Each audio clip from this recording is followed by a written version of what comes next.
I'm Maurice and the head chef at Visibility Kitchen. Welcome. I think we all agree that farming is changing rapidly and that in some ways it's spinning out of control. It's not all bad though. Progressive and often younger farmers who think differently, well, they command uncommonly high premium prices for alternative agriculture that uses a combination of organic, permaculture, and regenerative methods. Plus, relatively new farmers especially, they embrace unique blend sales strategies. Hang out with me for a bit to see how all of these changes in food's local short supply chain hold considerable potential to increase your revenue by creating recurring sales and even passive income. I grew up on a homestead and also owned my own small farm. In 2011, as a sales director, I developed international high-visibility promotional campaigns for premium Canadian food products. And today, I work with farmers who own and manage market garden operations, homesteads, and ranches. Some of them are certified, although many are not, but all are lucrative. As a director, it was clear to me that governments and corporations, they use the same covert strategies in misdirection. They leverage and replicate programs that unfairly influence food markets, including independent farmers and consumers. Changes in farming over the last 10 years, they shouldn't be ignored. Because some changes are good, but many hurt farmers and consumers. On the good side, independent farmers and also urban growers who use organic and regenerative methods now sell locally to neighbors and colleagues at unprecedented levels. It's a great side hustle for an increasing number of urban and subrural families. You could make a lot of money doing this. Urban community gardens managed by municipalities are also rapidly evolving. Some of the most progressive now feed hyperlocal markets of hungry school children and seniors on fixed budgets. Today's fractured food market is also having a major impact on grocers of all sizes as more farmers are learning to cherry-pick high-margin fresh products. Think about that for a second. High margin.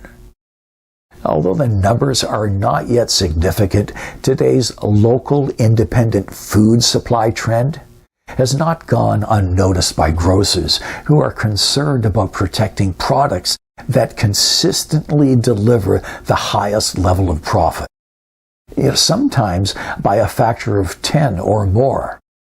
It's a big deal and bad for a grocer's bottom line, but it's great for progressive farmers.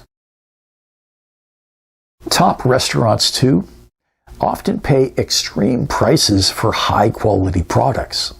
In most cases, it's worth it for farmers to grow and sell plants and animals that deliver the biggest profit, assuming, of course, that your product line delivers consumer favorites. It's always a balancing act between what'll grow on your land and what'll sell at high margin in your market. You have to work at that part. As some farmers are already experiencing, though, it can be lucrative when you establish relationships with wealthy customers. There's no denying that. With the impact of tariffs, alternative agriculture is evolving to models that most farmers and consumers have never seen. The recipe for sales success in today's chaos is diversity, and to not rely on only one marketing process. Instead, blend strategies like CSA, customer-supported agriculture, with farmers markets, and also place your products in specialty shops and restaurants that serve upscale patrons.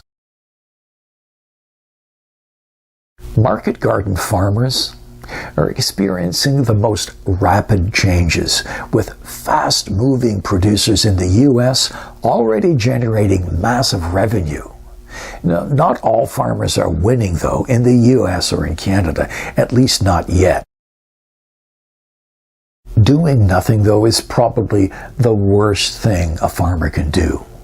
You have to act. There are opportunities, but only if you leverage them before your neighbors. You have to move quickly. It's reckless to believe that there are enough dollars to go around for everyone.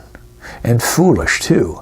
It was true during a less competitive era, but today, 30% of farmers are much younger, with an average age of only 46, and they've only farmed for less than 10 years. They're experimental and educated, and what they might lack in experience, they more than make up with exuberance and technology. It's a different day, different world with new rules.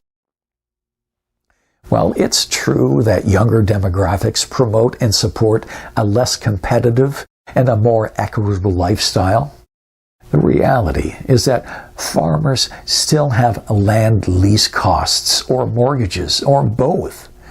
Foreclosure rates have almost doubled over the last few years. It's noble to support a movement, but not if you're the sacrificial lamb and the movement isn't moving. Another challenge is that your friendly farming neighbor, well, they can be both your greatest ally as well as your toughest competitor. It's up to you to manage the relationship in a way that protects your investment and your friendship. Alternative agriculture producers, they understand and embrace the regen lifestyle and know that farming is cooperative and local community-based. That's how it works.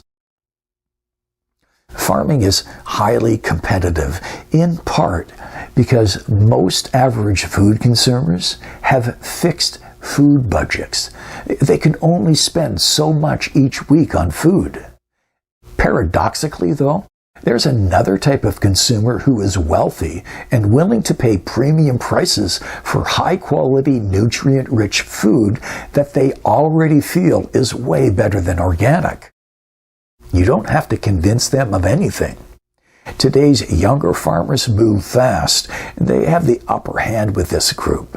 The challenge, though, is that they have to move faster than their neighbors. It's literally a race for your survival. You want to do more than survive, though. You want to thrive.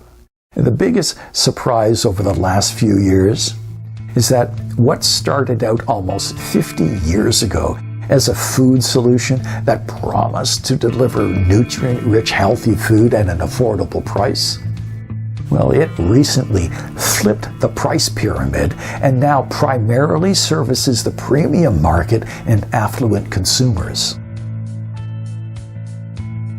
Alternative agriculture is no longer the affordable option that independent farmers and food buyers had hoped. In fact, it's the exact opposite. It flipped. Market garden farmers have a choice. You have a choice now. You can continue to invest in a floundering movement that showed signs of stalling about 10 years ago.